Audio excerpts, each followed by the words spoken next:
सफलता आपके उस परिश्रम को दर्शाता है जो प्रत्यक्ष या अप्रत्यक्ष तौर पर आप निरंतर करते रहते हैं।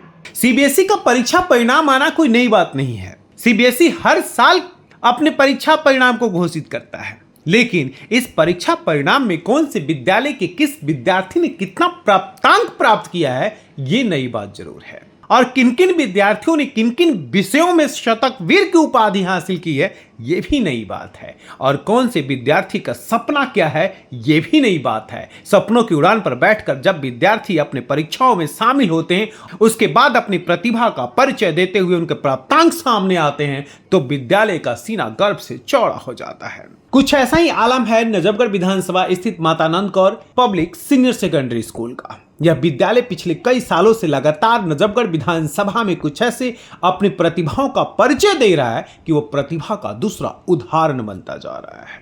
हर साल सीबीएसई के परीक्षा प्राप्तांक में यह विद्यालय अपना सर्वश्रेष्ठ देता है। यही कारण भी रहा कि दिल्ली ब्रेकिंग की टीम ने माता नंद कौर पब्लिक स्कूल का दौरा किया। बातचीत के दौरान इस बात का एहसास तो हो गया, यह विद्यालय अपने बच्चों की प्रतिभा को किस तरह से निखारता है और फिर उसके हुनर को तराश कर उसे सर्वश्रेष्ठ कैसे बनाता है।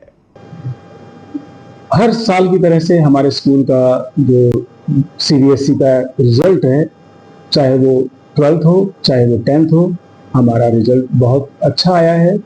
जिसमें खासतौर से हम जब देखते हैं कि हर बार लड़कियां बाजी मार ले जाती हैं लड़कों से, तो हमारे यहाँ भी फर्स्ट पोजीशन पर 12th एग्जाम में साइंस स्ट्रीम की कुमारी अनुजा यादव, जिसने 97% मार्क्स लेकर के अपना रिकॉर्ड कायम किया।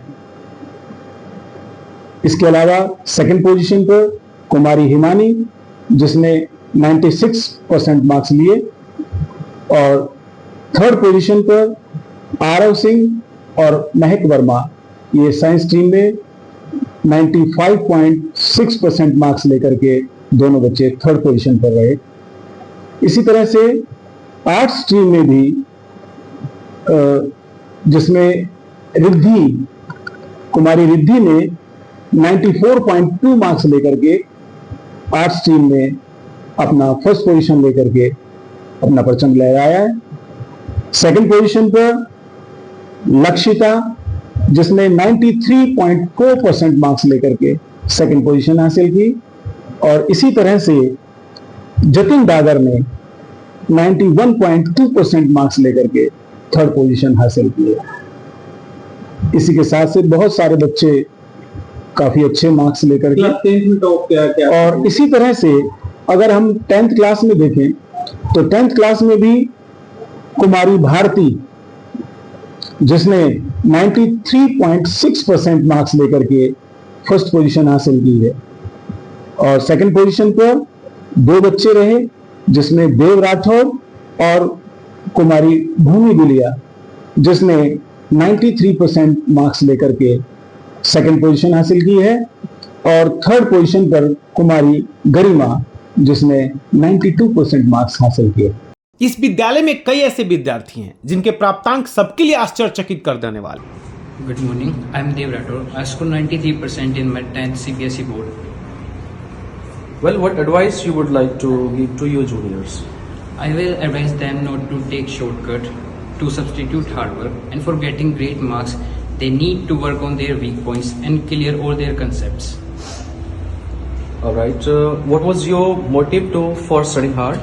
My main motive was to make my parents, teachers, and all well-wishers felt proud and bringing enlightenment to their name. Harti Gulia, I scored 94% in my board exam. Well, how did you prepare for your board exam?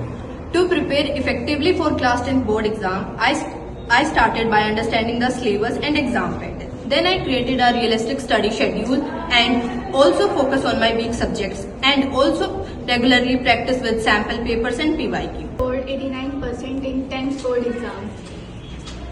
Well, Nishila, which subject did you fear in class 10th? I found mathematics challenging because it requires strong problem-solving skills and consistent practice. I was intimidated by complex topics like trigonometry and algebra.